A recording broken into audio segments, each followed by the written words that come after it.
Hello, Hey everyone. everyone, good evening.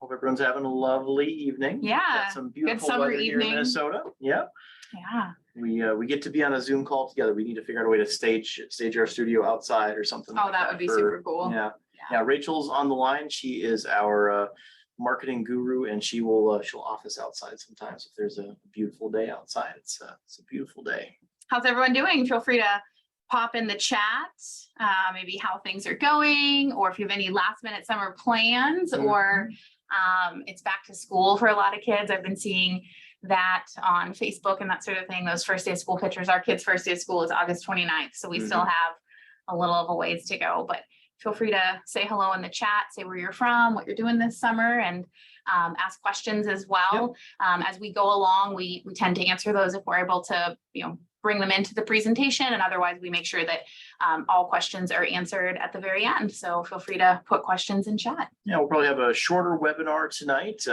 It's too beautiful of a night, I think, to run for several hours, but we're going to cover a lot of ground, talk about current status for Fund 1 and just a quick check-in on Funds 2 and some other fun things. So let's dive in. Yeah, let's do it. So this is our Black Swan Real Estate Fund 1 quarter 2 performance report. In subsequent quarters, we will blend together performance reports for all of the funds. So next quarter, we'll have both a Fund 1 and a Fund 2 update. A little bit about us. I'm Dr. Elaine Stoggerberg. This is my husband and business partner, Nick Stoggerberg. And let's jump into just a recap of the fund.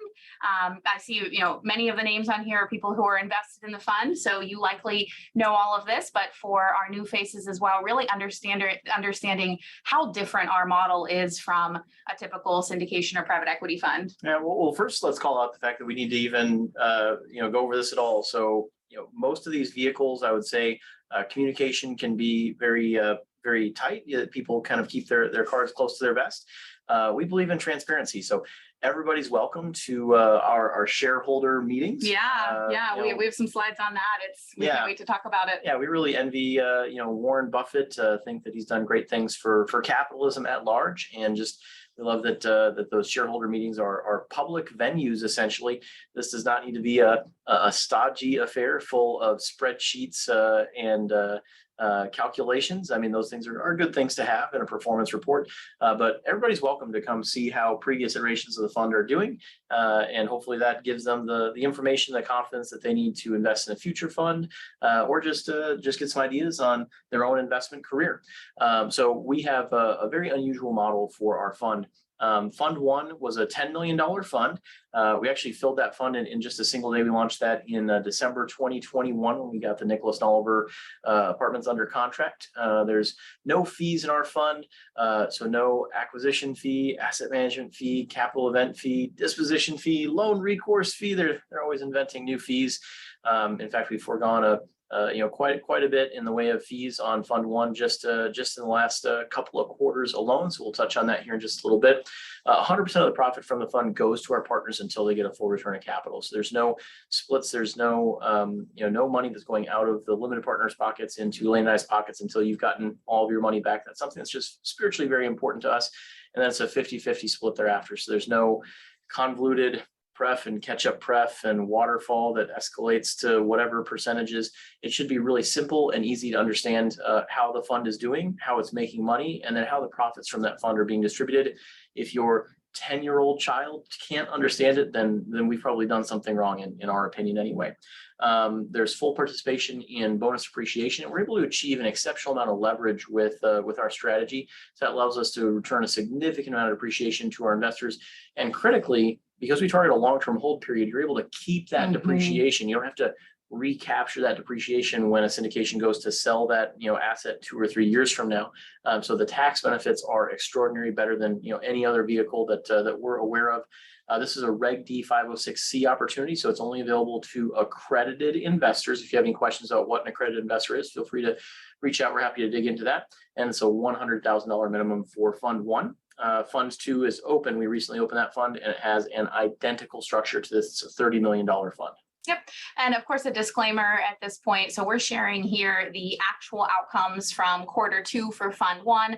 Past performance never indicates future results, but like Nick said, we're very transparent and we love to share what we're actually accomplishing. We are so excited. Nick is a born and bred Rochesteran, so this is really more his news to share than mine. I've only lived in Rochester for about 7 years. Rochester has consistently been rated one of the best places to live in the country, going well back into like the early 1990s. We had an amazing mayor. His name was Chuck Hazama, and he really got Rochester on the national map, did everything that needed to happen to really make this a vibrant, wonderful place to live. And that long legacy continues. So Rochester was named the #3 best place to live in America by livability. Just a few weeks ago, that information came out. It speaks to things like home ownership, housing prices, employment opportunities, public parks, commute times, educational opportunities, all of the things that make Rochester an amazing place to live. And of course, where people want to live and where there are good jobs and economic opportunity, it's a great place to invest as well. So we're excited to share Rochester continues its legacy. I'm always a little spoiled. It's easy living in Rochester. It's a smaller community, 250,000 in our metropolitan statistical area. We came from a community of 1.5 million in Oklahoma City.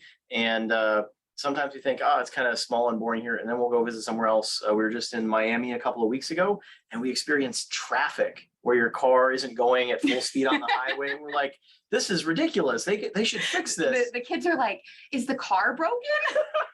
And we're like, no, this is a normal thing in most places. We just live in a town where traffic was abolished at some point in the past, and they, good governance fixed that and got the right sized roads and parking structures and stuff in place for it.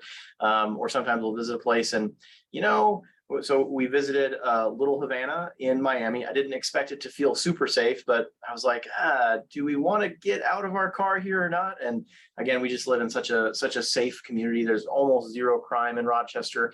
It's definitely a beautiful place to live, and I forget about that until I visit other places.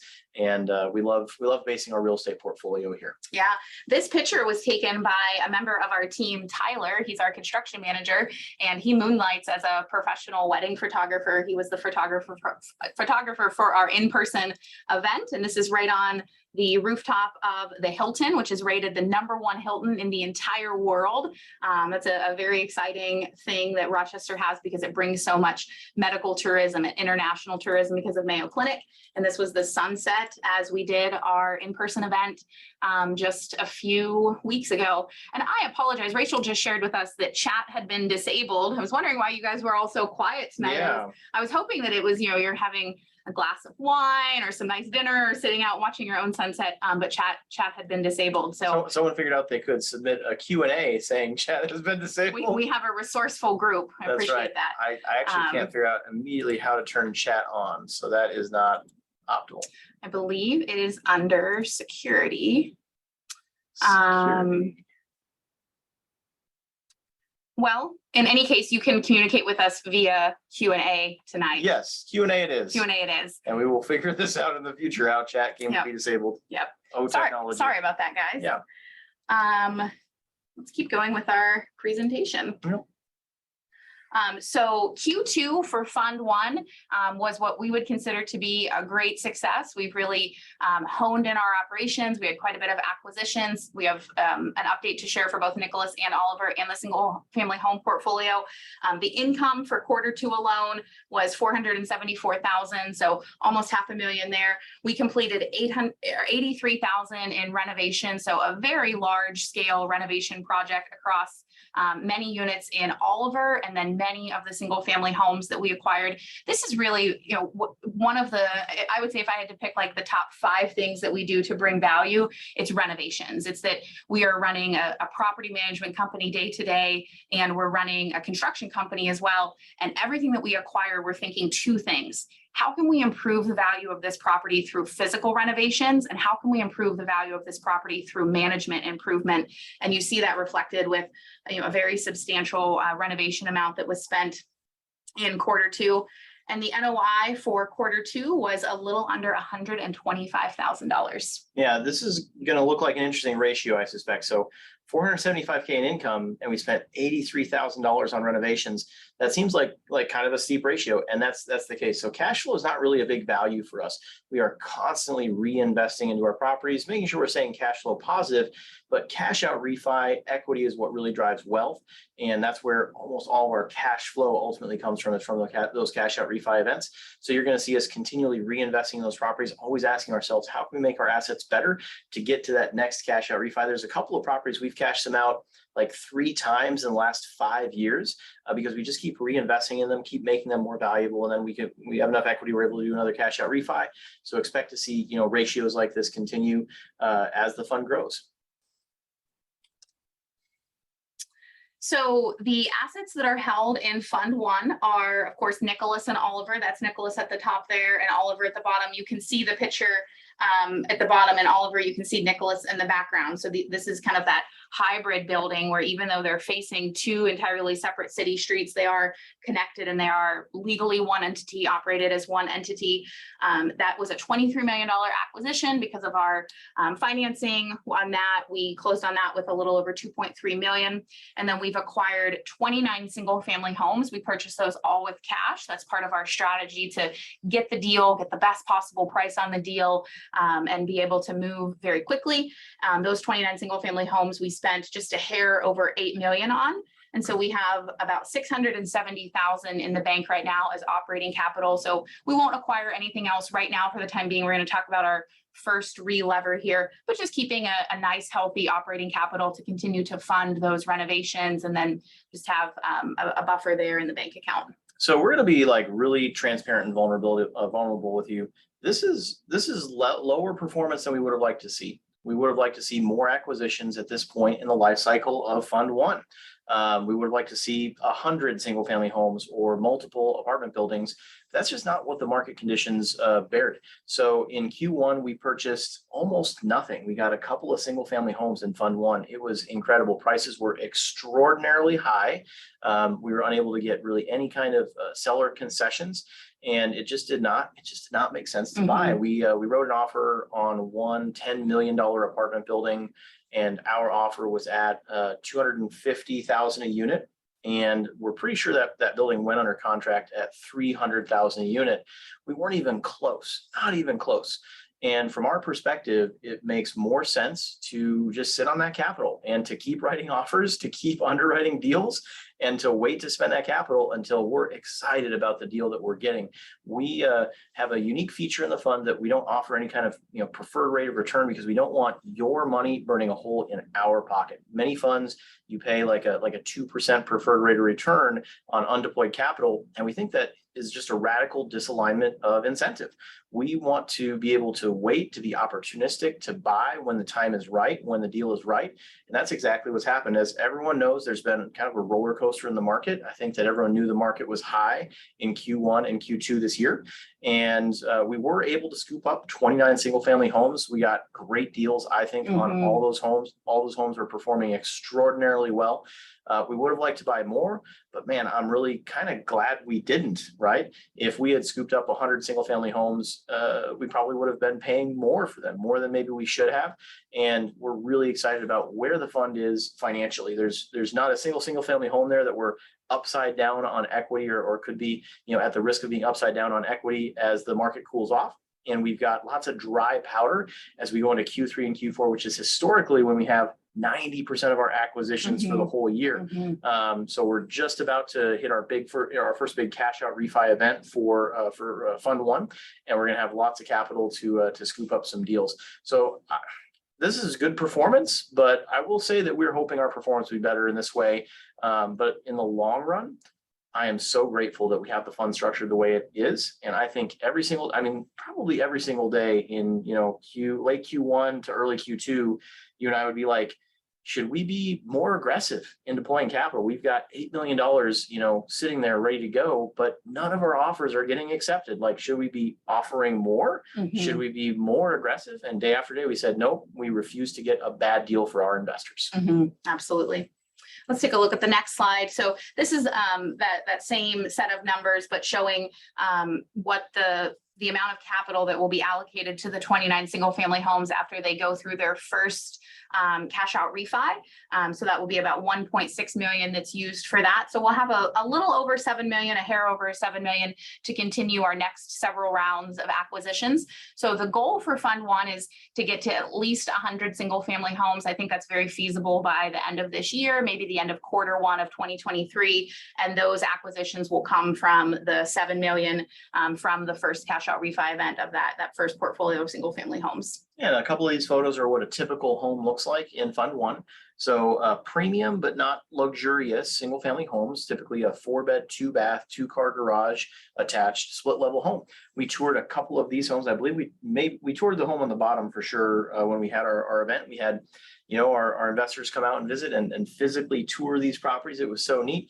So these homes are not necessarily, quartz countertops and subway tile backsplash, but they're in phenomenal locations. They're clean, safe, nice homes, kind of middle of the road Class B homes that anyone would be proud to call their home. And the performance on these homes has been exceptional. Absolutely.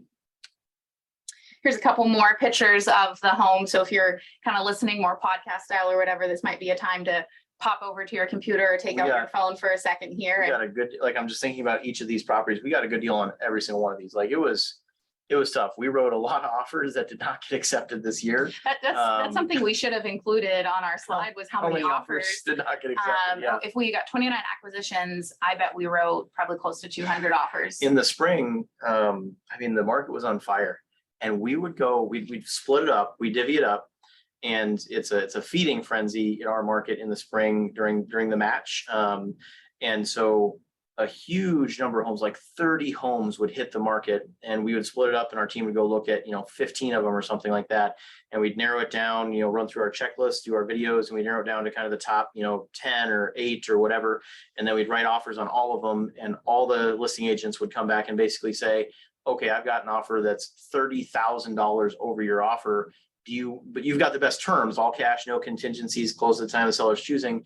Do you want to come up to the 30,000 over asking? And we're like, nope, I guess not. And we'd get 1 or 2 houses. It was frankly a little demoralizing, but week after week after week, we just showed up and we wrote offers and we slowly but surely got good deals on properties. So absolutely. As I look at these houses, I feel really good about each of the deals we got here. Yeah. Anna just said money is made on the buy, not the sell in real estate. Absolutely, Anna. Thank you for pointing that out. It seems like money is made when real estate is either operated or sold, but really it's made at the time of acquisition and then through adding value. And it took a lot of discipline. Yeah. A lot of discipline. Yeah. So here are the numbers for the single family home portfolio. So of the 29, 23 of them have been leased. I actually just checked a few minutes before our presentation. It's actually 24 now. So at the time of Q2, 6 were under renovation, 5 are under renovation right now. Our average. So we have 0 homes that aren't being renovated that are not leased. So it's either down for renovations or it's leased. We have 0 what we call economic vacancy in our portfolio for the homes that are in Fund One right now. Yep. Our average cost was $276,285. We consider that to be a huge win. Yeah. So these are homes that our sort of gestalt is they're probably worth about $300,000 each. And like Nick said, we had just a widespread model to get a lot of offers out there, get a lot of no's. But when we did get yeses, we were very excited about it. We knew it was a hell yes. Yes, exactly. We knew we were making a very good choice. And our average lease rate is $2,112. So very strong lease rental rates. And the ratio there, the 2,100 to 276,000 is a ratio that we look for time and time again. So we're very pleased with the results of this single family home portfolio.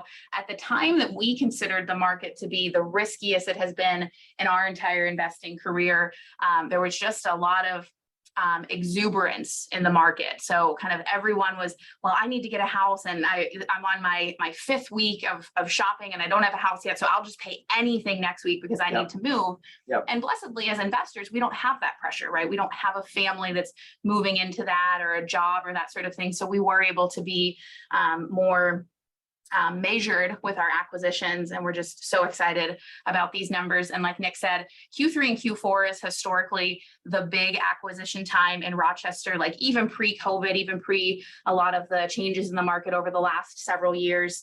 And so we know that Q3 and Q4 will be very strong for single family acquisitions for the fund. Yeah, so if you go back in time and listen to old videos, you might have heard us say something like, in Q1, Q2, if you could, in our market, if you could buy a home for $300,000 and rent it for $2,000 a month, those numbers work. And so you can see our average lease rate there is $2,100 and our purchase price is $276,000. So we're way below that $300,000 purchase price and way above that $2,000 per month spread. So, buying at 300 and renting at 2,000, you might be at like a couple of point, like a 2% cash on cash. Whereas this kind of spread, we might be able to get close to a 10% cash on cash rate of return on these homes. So could not be more pleased with this performance. We didn't buy too many homes and had vacancy. We didn't buy too many homes that needed too much rehab and they just, sat waiting for renovations.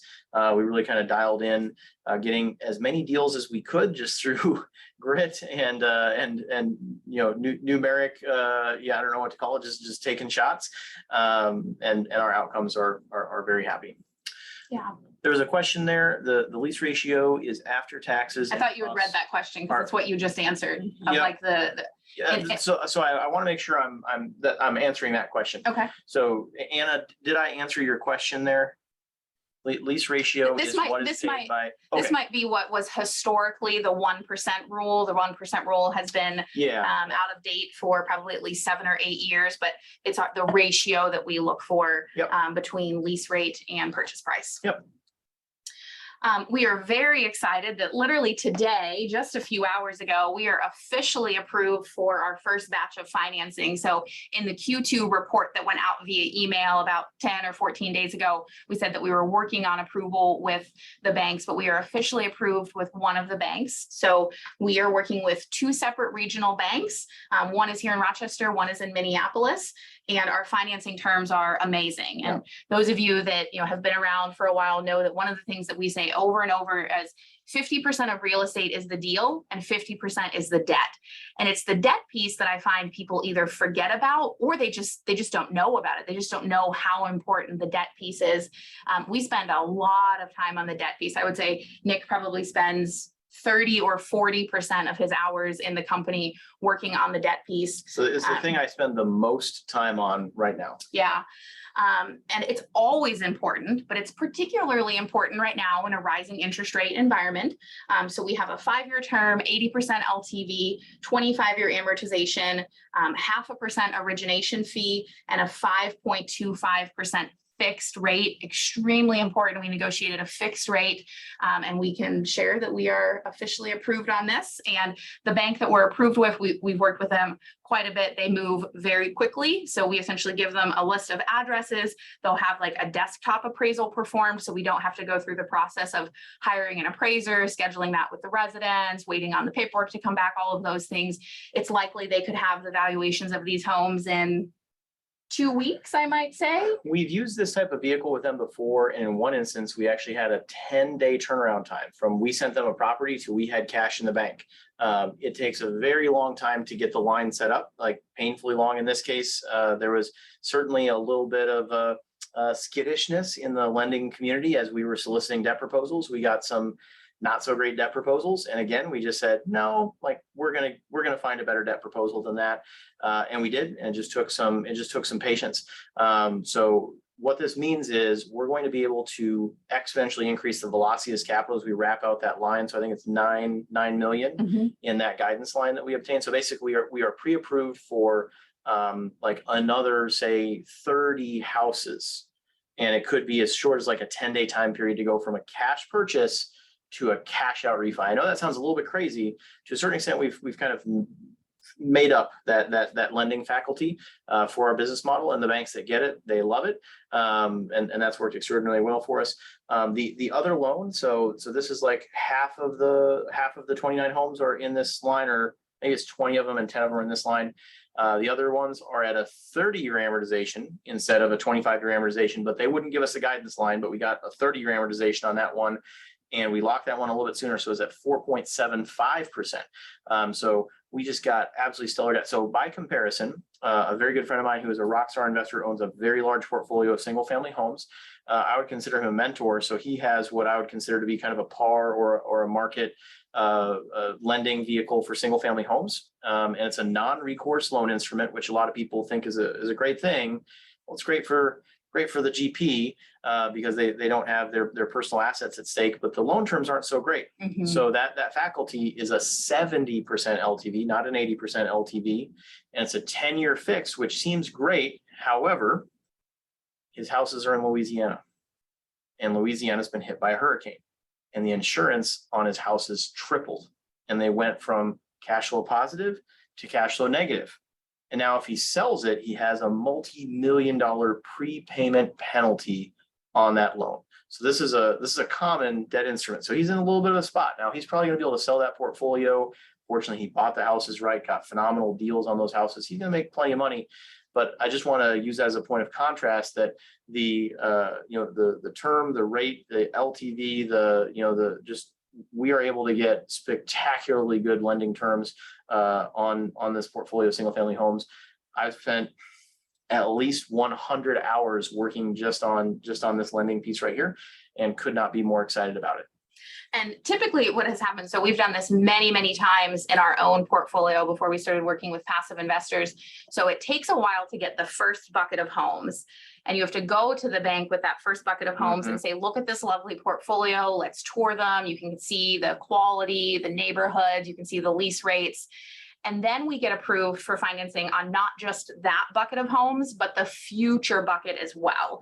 And that's really where things speed up. And even with working with these banks for many, many years, we've not yet been able to have them start one of these lines just with no homes in it, just kind of knowing our previous track record. They always want to see the first bucket. So that's why it has taken this amount of time to get this first approval, but then subsequent approvals, like Nick said, we'll be able to essentially call and say, now we have 123 Main Street, we're ready to lend on that. And they'll literally just wire the funds into the bank account. Now we have 125 Main Street, and they'll wire the funds in. So it will move much faster. And we're very excited about the potential that this will have to speed up our acquisitions as we go into Q3 and Q4. Yeah, about 20 or 25% of all of Fund One is going to go into this lending facility right here. So this is a big deal. Let's talk about Nicholas and Oliver. So we spent most of our Q1 performance report talking about Nicholas and Oliver. I encourage you to go back and watch that if you haven't had a chance to watch that yet. This is really the cornerstone of Fund One. So because of the very advantageous seller carry, we were able to acquire this with just 2.3 million of capital from Fund One, whereas a typical acquisition of this size might take 5 or even like 7.5 million. So we're able to really ramp up the total amount of assets that's owned in Fund One because of this deal. And that's very beneficial because when we're in that infinite rate of return period, well, obviously you want an infinite rate of return on the biggest bucket possible. So we were able to really expand the size of the bucket through our acquisition of Nicholas and Oliver Apartments. It is doing so well, like insanely well. We know that we are conservative underwriters, and we know time and time again, we put together our pro formas, and 30 days later, 90 days later, a year later, we're always blown away by how much better deals perform than our pro forma. Nicholas and Oliver is exceeding even those potential expectations. We couldn't be more pleased with it. So we have a 0% vacancy rate at Nicholas and Oliver. It's quite literally like the easiest thing for our leasing team to lease because of its location, because of how beautiful it is. It has just beautiful curb appeal. People literally just walk in asking if they're able to live there. The units are amazing. They're very large, tall ceilings, lots of natural light. We are doing we've completed renovations in about 12 of the units, taking them from kind of a brown yellow color palette that was more popular years ago when the building was built to a gray lighter color palette, removing all of the carpet and putting in all LVP. That's a big part of our business plan to put some money into CapEx so that we can radically lower maintenance for decades to come. And so we've done that on about 12 of the units. Our rent growth is like 20 to 30%. It's off the charts. It's very large. And because of the I would say location, our rental rate is yet to be determined. We've turned over about half of the building. So it's a 95 unit building and we Mhm. turned over half of that building in 6 months. yeah, So because we're turning over those units so quickly, we know that we're not anywhere near the kind of the true rental rate on those units. At some point in the future, I suspect we'll have like a wait list and we'll see those rents go even higher. But it's crazy that we're driving a 20 to 30% rent growth in addition to turning over half of the building. yeah, this is essentially what people in the industry would call a lease up. So Yeah. typically a lease up is Usually- when a building is brand new, when it's new construction. And the reason for that is a large portion of that was units that were operated as short-term rentals, and we converted them into long-term rentals. And then the other portion is just the natural attrition. So because of the location of this building, many people are in residency or fellowship or some sort of training program. And so when they're done with their time at Mayo, they leave. And so there's a little more turnover in this building than maybe some of our more like suburban single family homes or our suburban apartment buildings. And that's really good because it allows us to keep exploring where the rental rates can eventually land. Let's talk a little bit about our parking project and then our internet contract. Those are two of really your wins that you've been working on that excited to share about. Yeah, so one of the downsides of this building, when we acquired it, it had an unfavorable contract in place for the internet. Well, it was very favorable for the previous owner, not very favorable for us. So they had gotten a 8-year long contract, a very long contract for the internet. Think about how far technology goes in 8 years. To get 30 megabit per second download, 10 megabit per second upload. And in exchange for this, not great speed, or I guess it was maybe great speed when they locked in that contract, when they built the building here 5-6 years ago, the cable company, the internet provider, built out tons of data cabling within the building. So essentially, they were able to forego a cost that they might otherwise have to pay for data cabling, within the building. They got the cable provider to pay that. And then, it's not bad at the beginning of the contract, but then it's really bad at the end of the contract. So we inherited this liability, which I would say that liability, was worth several $100,000 of negative value. If we just owned this building on its own, we'd be kind of stuck. We would have had to pay a tremendous amount of money to get out of that unfavorable contract. However, because we have so many properties in the fund and so many properties total, we have an amount of group buying power.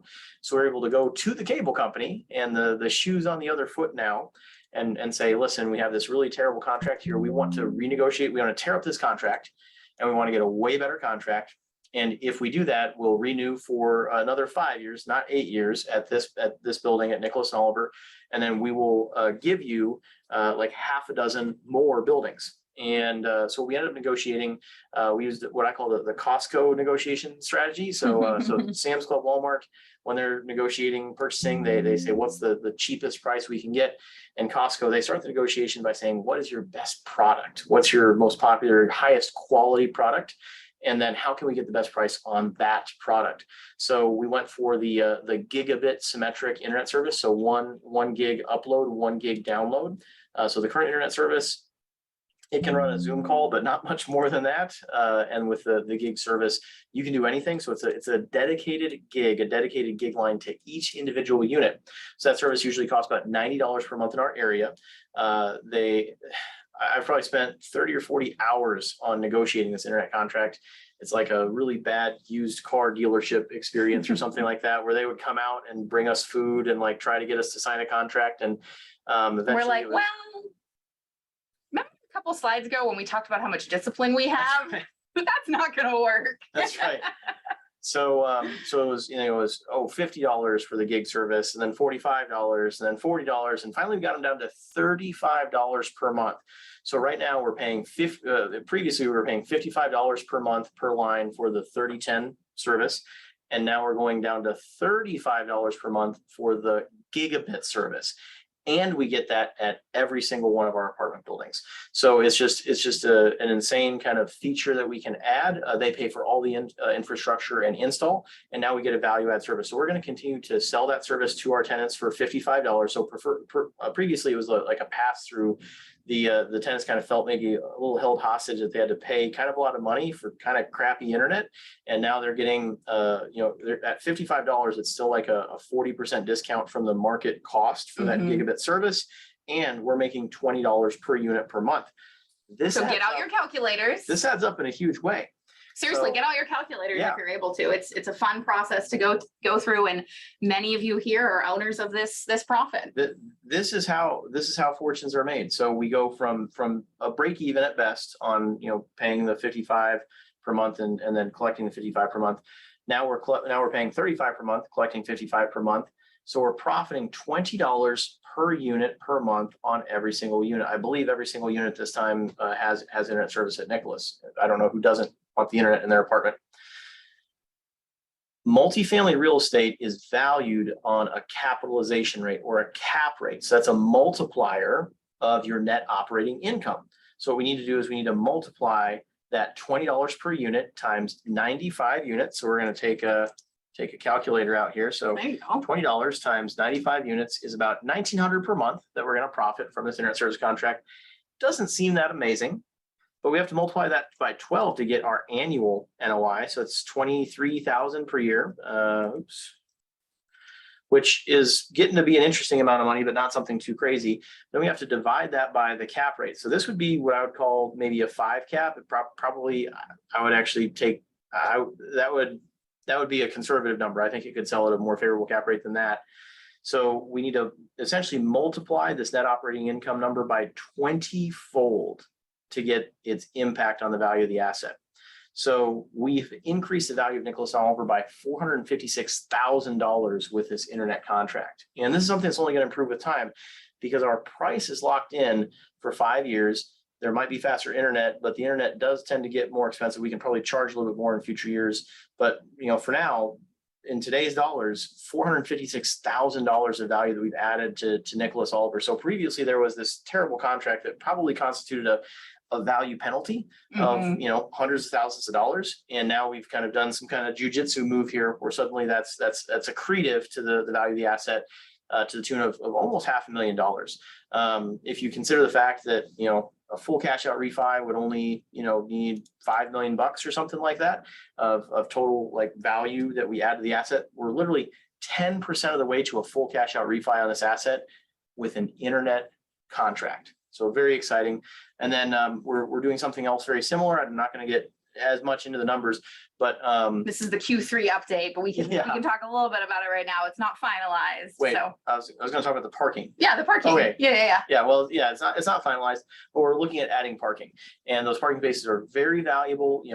$100, $125, $150 per month for these parking spaces. We might add some luxury, like oversized parking spaces for people who have large vehicles that can't fit in the parking ramp. There's tremendous amount of demand for these parking spaces, but it's very hard to get regulatory approval for them. We have to submit stormwater plans and green space management.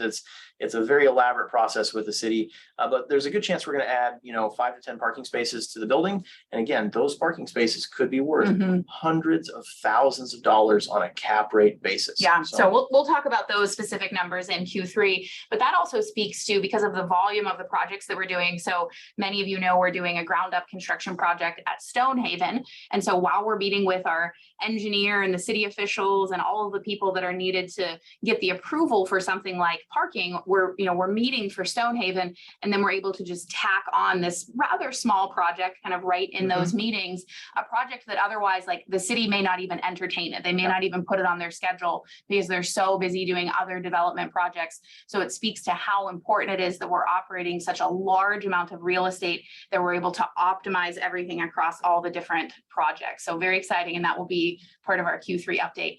Someone asked what the rental rates at Nicholas were, so I pulled up our rent roll as of today as a part of that.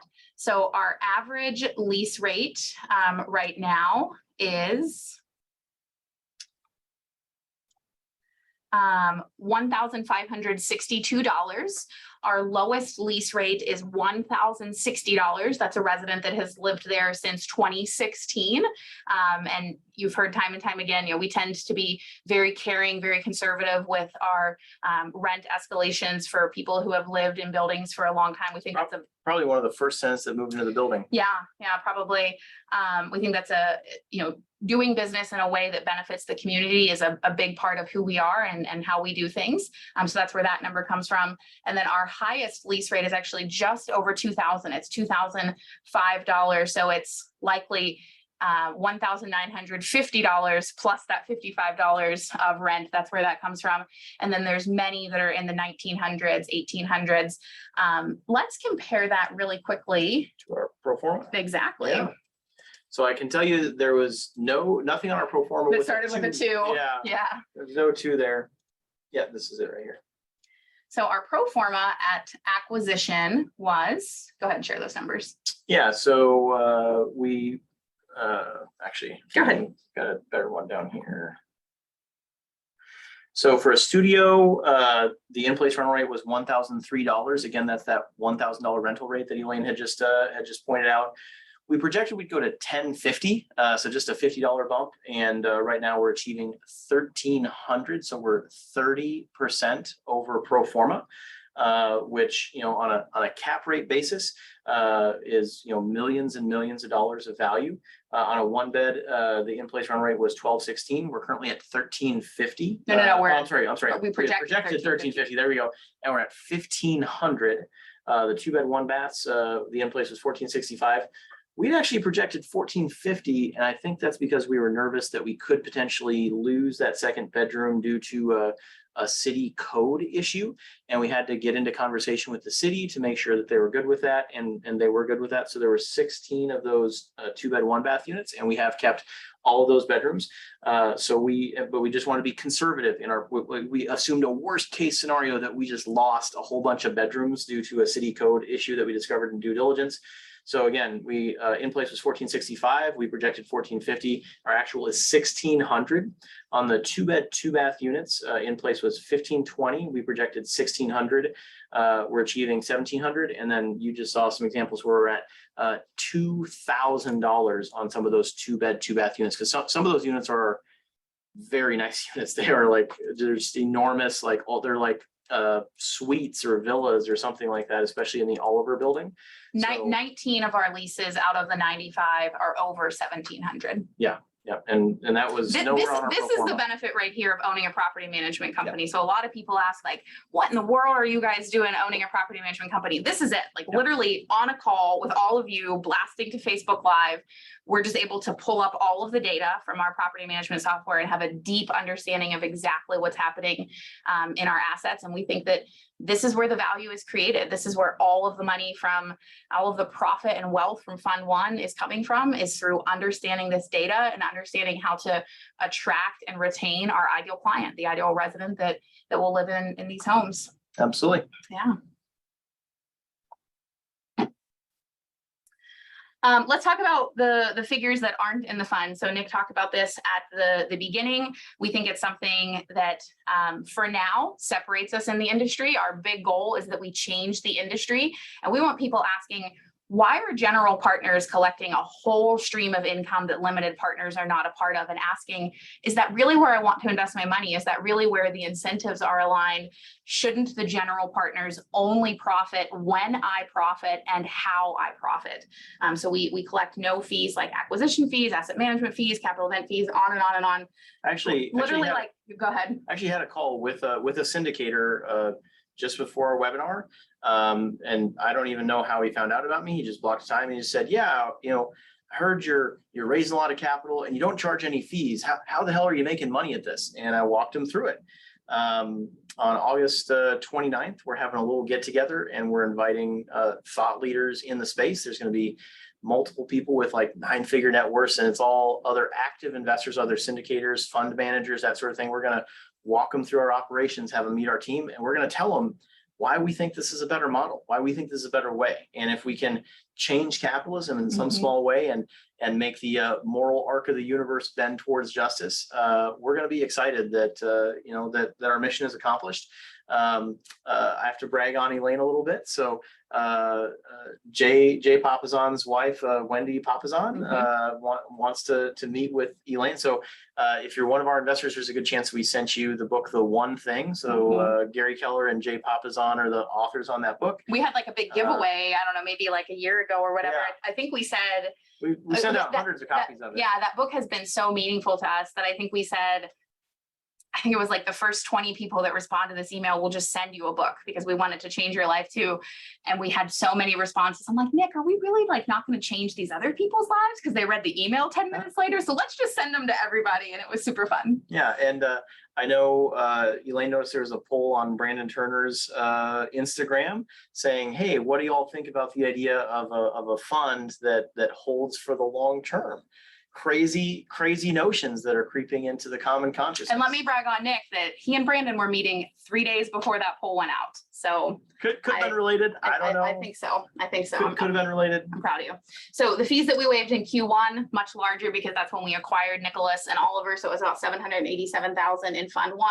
Q2 a little bit smaller, about 70,000. So totaling 855,000. So almost $1 million in fees that are just completely absent from this fund, that stay in the operating account, getting capital back to you as quickly as possible, really getting to that infinite rate of return as quickly as possible. But most importantly, it's a spiritual alignment that we never have to think, oh, I really want to get that acquisition because there's an acquisition fee, or I really want to get that, sell an asset that's performing well because we want a disposition fee or all sorts of things. We really think this is how the industry should be operated, and we're excited to lead the way. Yep. Yeah, that feeling that we talked about earlier where we kept writing offers through Q1 and Q2 this year and we weren't getting anything. Thank God we didn't have fee structures incentivizing us. Absolutely. I think we have some moral fortitude, but if there were some dollars out there somewhere in our mind, that would steer our behavior. And we think that this is a better way. Yeah, we're excited. Let's talk about Black Swan Real Estate Real Life. So this is our gorgeous, amazing, really hardworking team. We just could not be just more impressed and more humbled by the fact that these people choose to show up every day and be part of Black Swan Living and Black Swan Real Estate. So we held an event here in Rochester in July for our investors, for future investors, for people who are interested, very similar to what Warren Buffett is doing in Omaha, of an annual shareholders meeting. On Friday night, we did networking. That's on the rooftop patio there at the #1 Hilton in the world. So you can see a picture there. Lots of great connections were made. I've already heard from one of our investors that he and his wife met up with another one of our investors. They're a married couple as well. One lives on the West Coast, one lives on the East Coast, and they were able to meet up after the event. And that just fills us with so much happiness that we get the great privilege of knowing all of you. And if we don't have a relationship with you, we'd love to have a call just to get to know you. No sales, nothing like that. We just love knowing the people that are invested in our funds. And we love knowing that you guys have the opportunities to meet each other because you're all such amazing people with interests and hobbies and experiences and backgrounds and all sorts of things. And so we were really excited to bring everyone together. On Saturday, we went nonstop from 8 a.m. until I think well past midnight with content. The theme of our event is values-driven real estate. So everyone talks about value-add real estate in terms of physical renovations. And really, we believe in values-added real estate, of treating the residents that live in properties very well, of doing what's right for the community, of doing what's right for investors. And if you just take care of everyone around you, the financial piece will just like miraculously take care of itself. Yes. And so we walked people through a process of sharing our core values from Black Swan Real Estate and really encouraging people to create their own core values. We're happy to share our values as an example, but everyone needs to have their own core values, both in relation to their investments and in relation to their real life, because financial freedom is not a destination, it's a process. And what we have seen time and time again is the folks who get to financial freedom and haven't worked on their internal selves are more unhappy. Like, let that sink in. They've reached the mythical promised land, and they are less fulfilled. They're more frustrated. They have achievement, but not fulfillment. Yeah. And the people that really work on themselves as they're going through the process to reach financial freedom find that inner peace well before the numbers get there. So, they'll call and say, I'm only about 20% of the way to my goal, but I just feel so different. I have a lightness when I go to work. I have a renewed excitement about practicing medicine or my marriage or whatever it is. And so that's what we wanted to teach. And then we went through a really nice presentation in the evening. So that event that Nick had been at with Brandon Turner and many other elites in the industry, he had been asked to speak about values. And that was, they came to him and said, that was not my idea. Please speak about values, not just come up with your own topic. Can't tell you how humbling it is that not just that I was asked to speak, like I can't believe I had the opportunity to share that stage with some really incredible other people, but that was the thing that they asked me to speak about. Yeah, and we felt like that was such a powerful presentation that was the Saturday night evening. So we told the Hilton, we want this to be as nice as the finest weddings you ever host here. We really want to shower our audience with abundance, and we know that their time is so valuable and that it's hard to get away from work and family. And we want it to be a good time as well, where they're learning about their investments, learning about real estate, but also having a great time.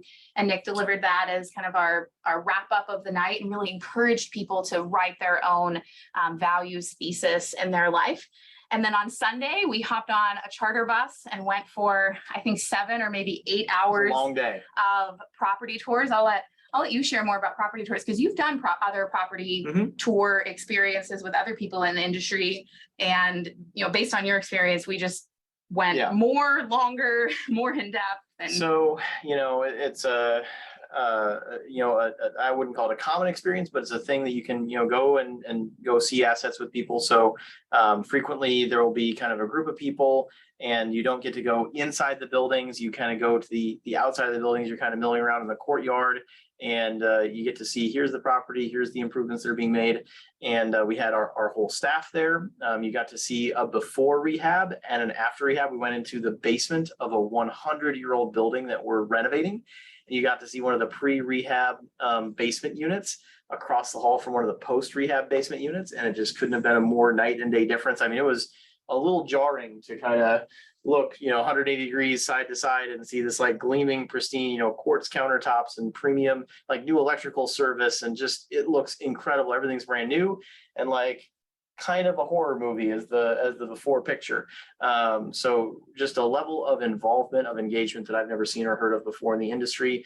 And if you're in the fund, if you're not in the fund, sign up for next year. So September 15th through the 17th. We, again, we're huge Warren Buffett fans. We think the idea that, there's like a Berkshire Hathaway shareholders meeting that's just this like carnival of capitalism, and everyone goes to the shareholder meetings regardless of whether or not they hold shares. Like, this is our vision. We want all of our investors in the fund to come visit us and to come see where their money is in Main Street instead of Wall Street, and see the actual Main Street and see how you're turning this like Class D 100-year-old apartment building into this gleaming, it's not a Class A, but it's a very solid B+ apartment building that just lifts up the community. Like, I'm sure maybe you get a warm fuzzy on the webinar, but seeing that before and after renovated unit, it's jarring. And knowing that your dollars have made this possible, this is the good that you have done.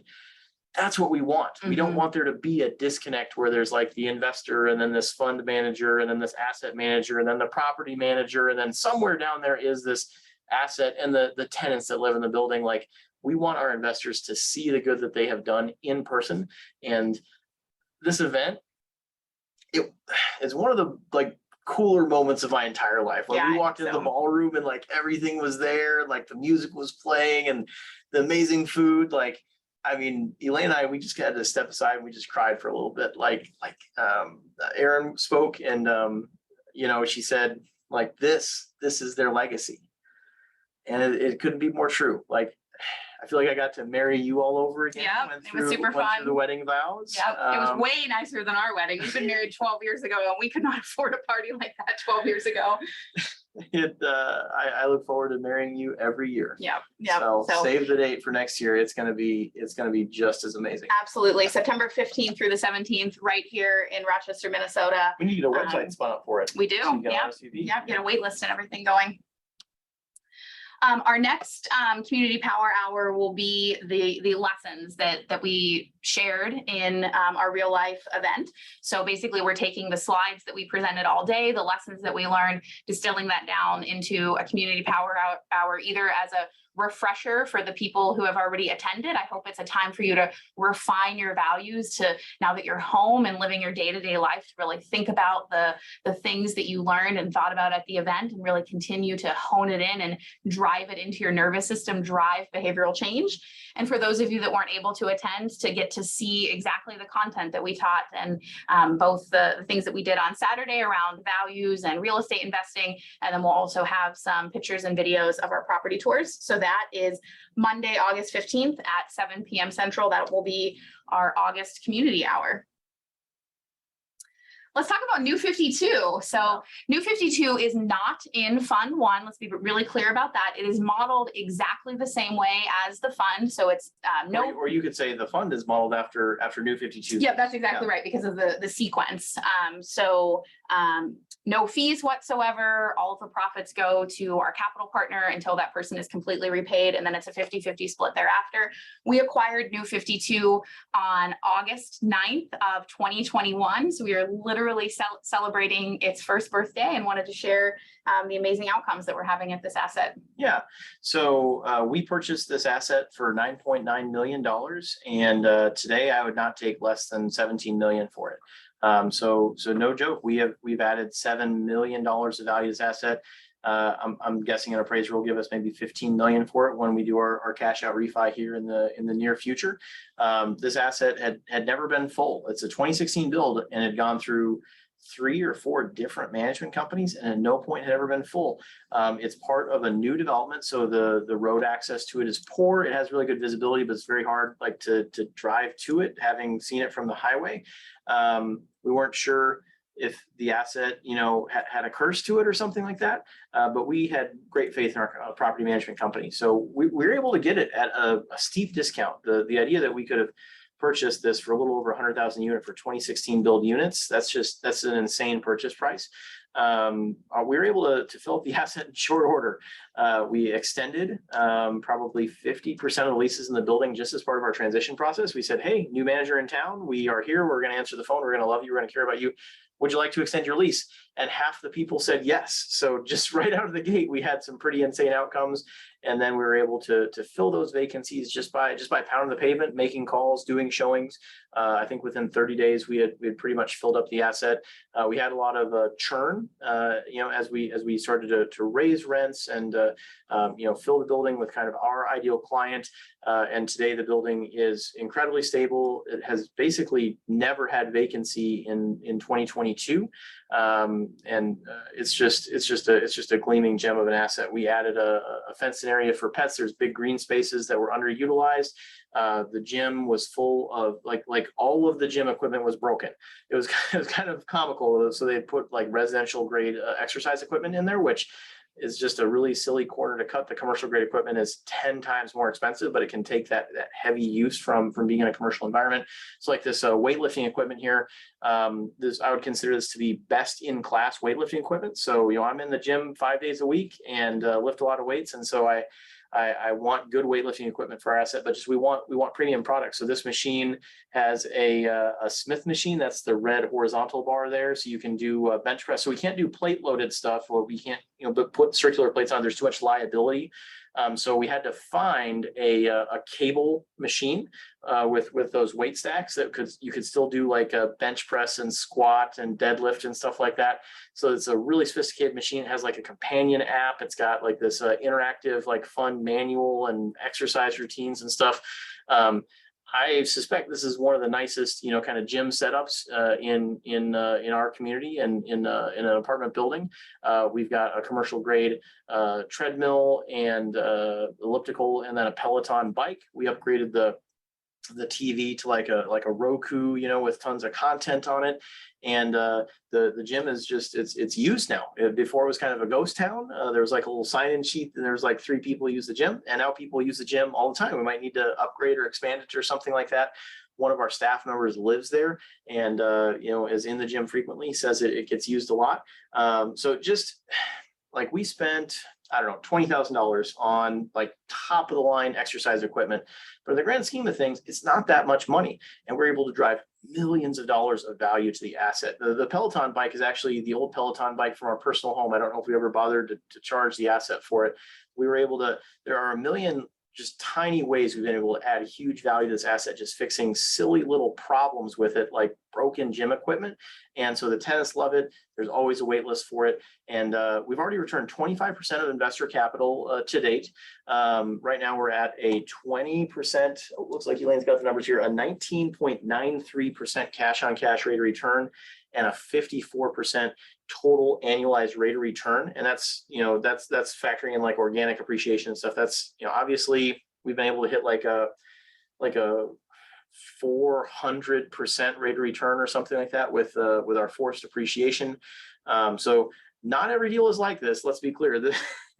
This is not every deal, but the mere fact that these kind of outcomes are even possible speaks to just it makes me so happy the value that we're able to create with this asset. Yeah, very, very exciting.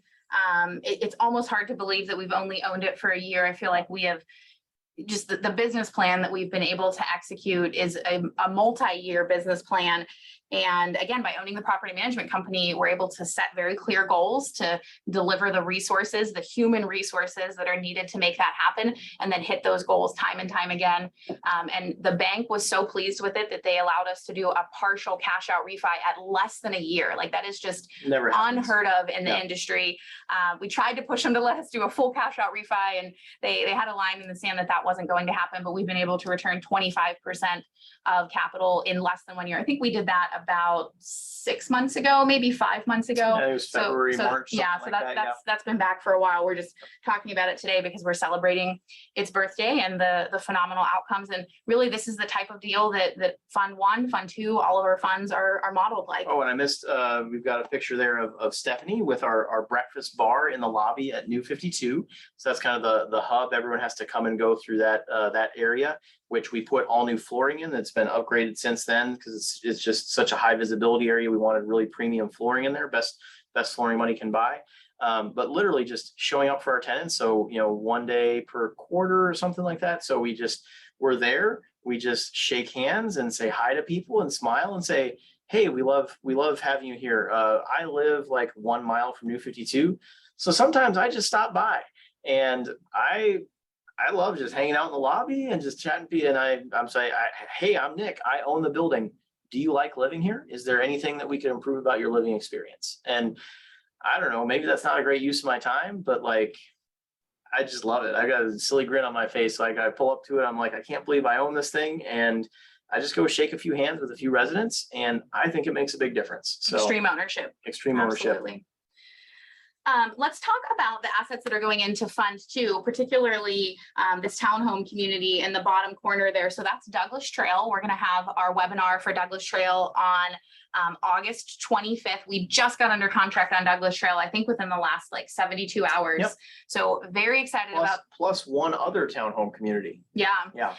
So Douglas Trail is literally just like across the road from New 52. It's about 2 miles away. So it's a highway. So it's not like a walking path, but it's just across the highway from New 52 in that same premium Northwest Rochester area. A big part of the reason we targeted Douglas Trail, it's an off-market deal, is because of the success of New 52, because we have so many people inquiring to live at New 52 that we have to turn away. We thought, how can we find something that will synergize with New 52 that's in a very similar location, will attract the same type of clientele. And so we are under contract on Douglas Trail. Yeah. Couldn't be more excited about this portfolio for Fund 2. Tannara Villa, Residences of Old City Hall, Douglas Trail, and that other townhome community. It is just, there are a lot of home run deals. All these are home run deals. And I can't wait to see what our outcomes look like for Fund 2 years from now. There was a great question there. Yeah, about why are there separate funds? So the question is, why are there separate funds, i.e. Fund 1, Fund 2, instead of one single fund? Yeah, so I could spend a long time speaking to this question because it's definitely it's a complicated question. Before we launched Fund 1, we spoke with David Osborne and Matt King and Brandon Turner and Brian Murray and like experts in the industry asking, what's the optimal way to structure a long-term hold for real estate? In an ideal world, I think we would have what's called an open-ended fund or evergreen fund, where you can just have one fund that people constantly put money into and you're constantly adding real estate to. However, your regulatory compliance burden becomes quite egregious when you have that style of fund. And then you also have to offer liquidity events. So, once per quarter, for example, people have an opportunity to cash out. Well, that doesn't work for real estate. The big disadvantage of real estate is it's not very liquid. It's not like a stock that you can sell at a certain market price at any given time, or a commodity like gold or silver that, is fungible and imminently transactable. So if someone wants to get a tiny bit of capital out, we can't, chop off a piece of the house and sell it. So an open-ended fund or an evergreen fund is extremely rare in the real estate industry. So almost every fund is a closed-ended fund that has a short time frame, so typically 5 years. We've been able to structure our fund in kind of a creative way, so that we're able to target a long-term hold period. The fact that we don't charge any fees and 100% of the profit are driving considerations that make that possible from a regulatory compliance perspective, because it's impossible to create a Ponzi scheme when the investors have all their money back, right? It's mathematically impossible. Whereas typical schemes where there's tons of money coming out of the deal on the front end of the deal, it is possible for that sort of situation to be the case. So we have a closed-ended fund where we can't put in more money, but we can have it for the long term. And then when we spend all the money in that fund, we have to open another fund, and that subsequent fund 2 has an identical structure to fund 1. And at this time, our plans could change, but at this time, we hope to keep adding more and more funds, and they'll probably get bigger and bigger as time goes by. So one day there will be a fund 10 that's a $1 billion fund that will hopefully have the exact same structure. And as you get cash out of fund 1, you can roll that investment into fund 3 and get cash out of fund 3 and roll that investment into fund 7. So in a lot of ways, you get all the advantages of a open-ended fund with all the advantages of a close-ended fund.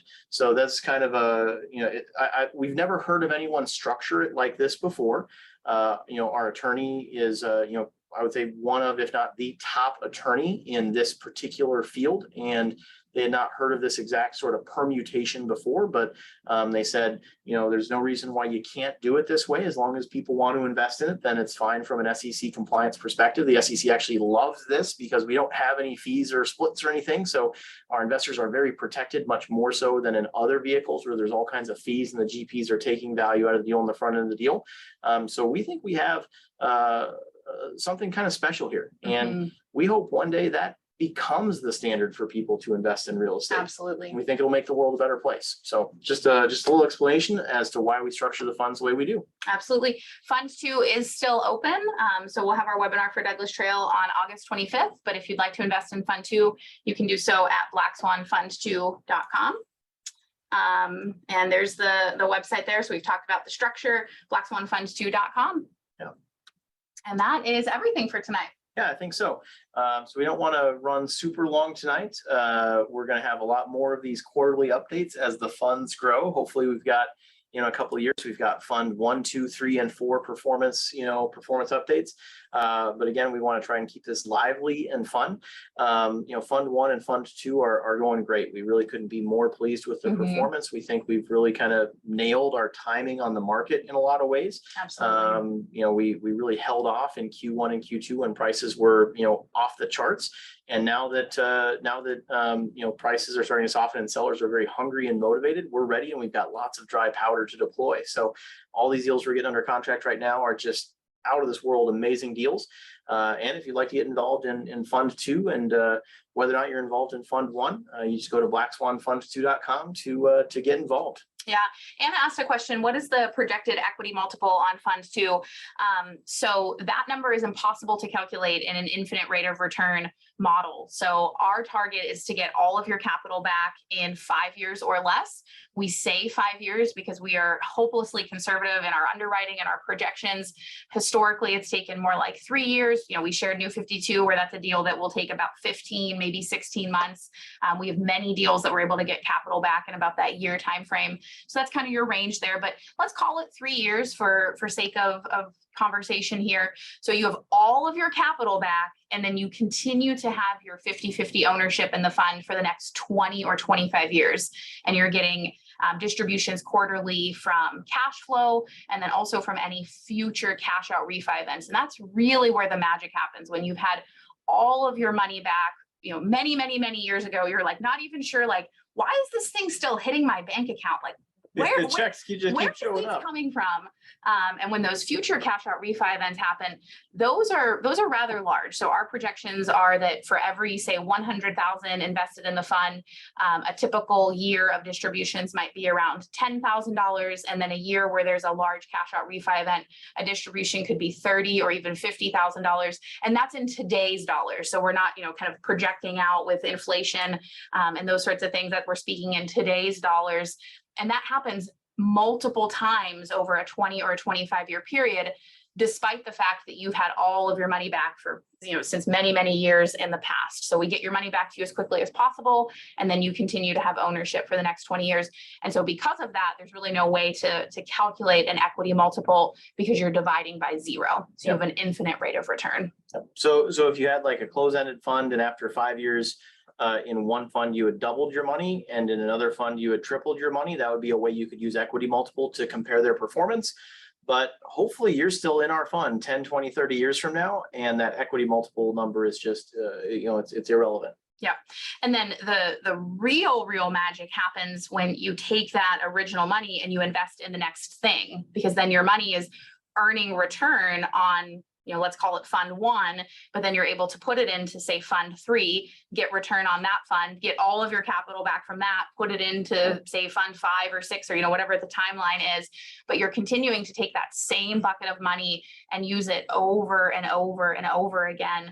And it's earning multiple layers of return in a way that's typically not possible. Typically, you invest $100,000 in, say, a syndication, you might get, say, 200,000 back at year 3, 4, or 5, but then you're done with that deal. You never get a single penny of profit from that deal again. You have the money that you can then put into the next thing, but the infinite rate of return model is really where you're able to exponentially grow your wealth, because you continue to have ownership of all of the things in the past. Yeah, there's a question. What are the risks? Any risk of total loss? Absolutely.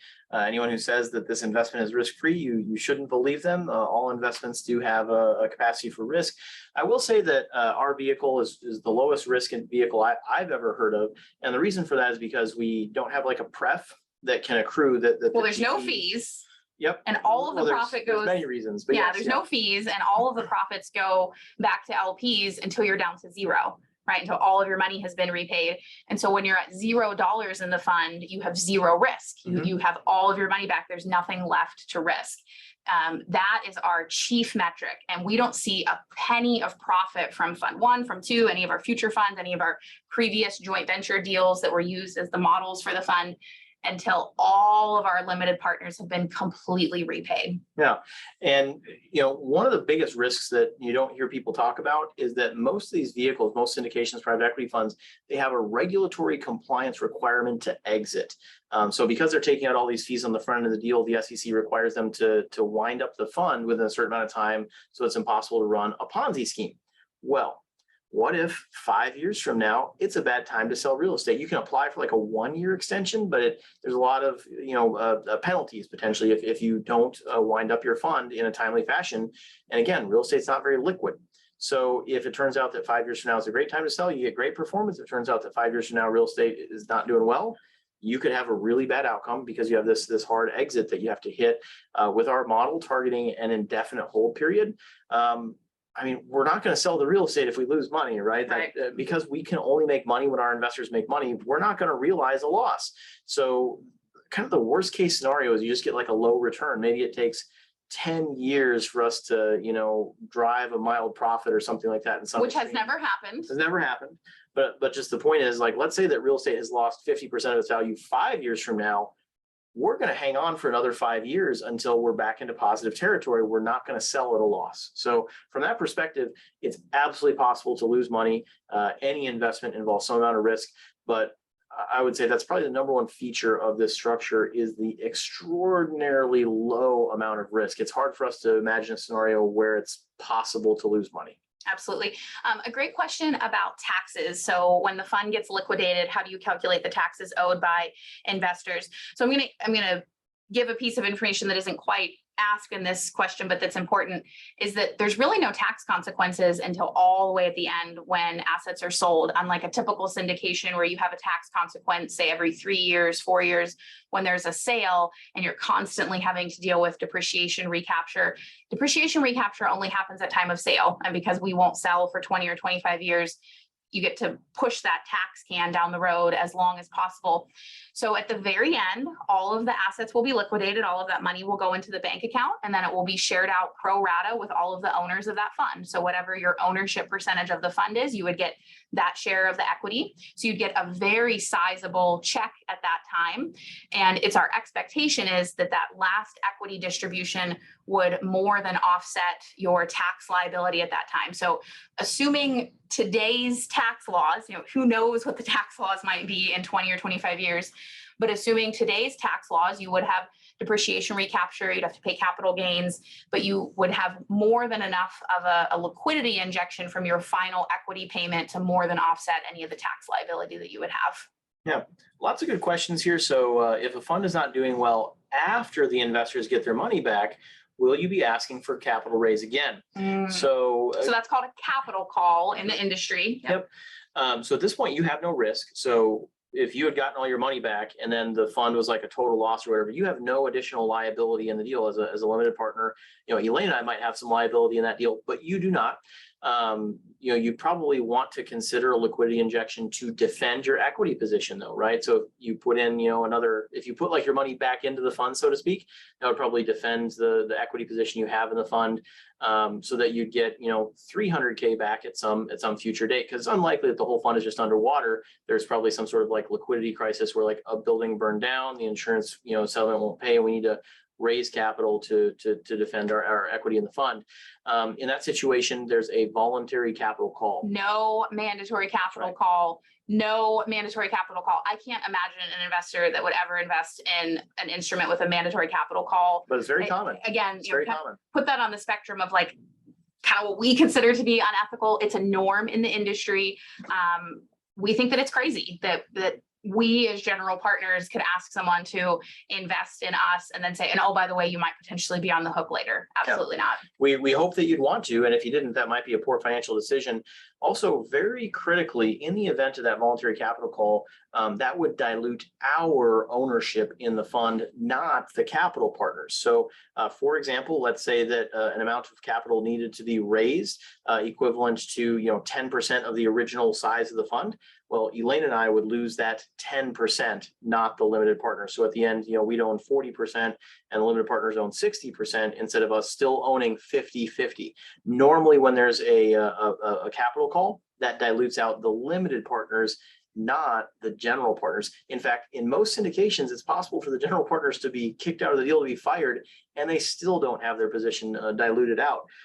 So it's a radically different structure for that situation. We have never had a capital call before. We've never been close to a capital call. We've got, was it $700,000 in our operating account right now? We maintain, I would say an exceptionally high amount of operational reserves compared to, a typical fund manager or syndicator. Technically, that does maybe dilute our rate of return or whatever, so to speak, but we just really value safety. Well, let me be clear. Elaine values safety. I'm the more aggressive of the two of us. I'd probably go buy 2 more houses with that $700,000 and have like $100,000 left in the account for our $10 million fund. But Elaine is the wiser of the two of us. So we keep a pretty huge amount of reserves. As you can see, we typically exceed our pro formas. So in fact, I'm not aware of, I can't think of a deal where we ever haven't exceeded our pro formas. We're 20-30% over pro forma with Nicholas. And there's just a lot of safety in the deal. So we've never had a capital call, never been close to having a capital call. And in the event of a capital call, it's a voluntary capital call that dilutes out Elaine and I's shares. We really think that if a general partner has messed up such that there is a capital call, that there should be a very severe punishment for that. And the punishment is that essentially whoever voluntarily chose to put more capital in the call in the fund would be essentially buying our share of the equity. Yep. So, excellent Lots of- questions. Yeah, lots of great questions tonight. I think we should wrap it up. But thanks so much for joining us, everyone. We couldn't quite get to all the questions, but we really appreciate everyone's time tonight. And we hope you enjoyed this Yeah. Q2 performance report. So our next time together will be August 15th for our community hour. Our next time after that will be August 25th for the unveiling of our Douglas Trail deal with our pro formas and everything. That deal is amazing, like an over 10% cash on cash rate of return. It's been years since really anyone in the industry has been able to acquire something there. We have a clear path to a cash out refi in about 2 years there. We think we're walking in with some equity. We're very excited about that deal. Our per unit purchase price on Douglas Trail townhomes is 1/3 of our total development cost per unit at Stonehaven Townhomes, which is a few miles away. So 2 different townhome communities, and Douglas Trail is 1/3 of the per unit purchase price. It's a steal of a deal. Yep. So attend that webinar if you're able to. And then I'll share that many people have asked for ways to automatically add our webinars to their calendar. So we added that a few months ago, and then we just refined the system again. Many thanks to Rachel. Oh, we're thinking on the same wavelength, Rachel. So now someone is able to subscribe to our calendar. So all of the events that we have, people are able to just subscribe to the calendar, and then they'll just automatically pop up, and you can just select yes or no if you're able to attend, to either put it on your calendar or to take it off of your calendar if you're not able to attend. So we're really excited about that. Lots of people asked for that, and we're happy to deliver that. So have a good night, everyone. We hope it's a lovely end to your summer. We hope you get time outside, time to relax, enjoy yourself, kids back to school, all of those things. And we will see you on Monday. Thanks. Thanks, everyone.